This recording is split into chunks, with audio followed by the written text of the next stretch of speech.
Come on, get up. Morning, Brian. Stephen, are you aware that you've voluntarily embarked upon a PhD in physics? Hello. Hello. Science. Arts. I'm a cosmologist. What's that? I study the marriage of space and time. The perfect couple. One never knows from where the next great leap forward is going to come, or from whom.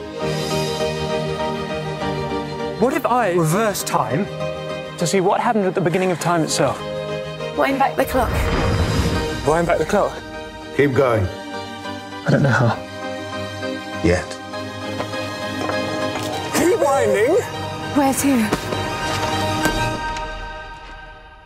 Eddie, first of all, congratulations on getting this role and doing such a phenomenal job with it. Thank you. You must be very proud. Do you know what? When I got cast in this film, when you're playing someone who's living and it is an icon, the weight of expectation and responsibility felt pretty huge. So the fact that that Stephen and Jane saw it and enjoyed it, that for me is the greatest relief. So thank you. It's wonderful. It's called motor neuron disease.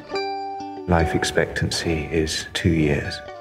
I want us to be together for as long as we've got. It'll affect everything. You don't realize what lies ahead. This is going to be a very heavy defeat. But I love him. And he loves me. We're going to fight this illness together.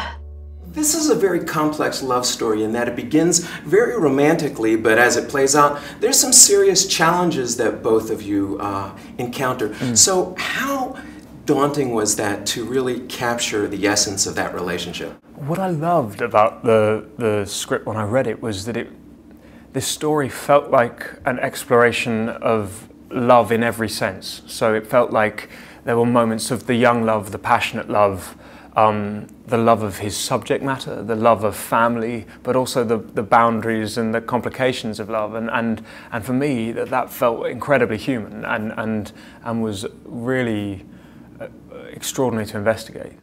Good luck. How are you? I'm okay. So, this black hole at the beginning of time. Brilliant. Brilliant, Stephen. Well done, Doctor. He has pneumonia. The only way he will survive will be to give him a tracheotomy. He will never speak again. Yes, he will. My name is Stephen Hawking. It's American. Is that a problem? And for you personally, this role is very demanding. You not only have to encapsulate and portray someone who's going through a very physical deterioration, but also going through a lot of emotions. What was that like for you as an actor? What was amazing is James, our director, gave me the time to prepare. So normally on films you have to jump in sort of with maybe a day or three's rehearsal, and here I had like 4 months to research everything about Stephen, but also to go to an ALS clinic in London and meet people who are suffering from this horrific disease and their families, and trying to be authentic to that as well. So I basically tried to educate myself as much as I could so that when it came to playing with Felicity, we could just play the emotional and human story, which and that was the plan anyway. What's also very incredible about your performance is that you're really capturing the essence of Stephen Hawking physically. But for you as an actor, you're having to spend hours in these contorted positions. So how difficult was that for you?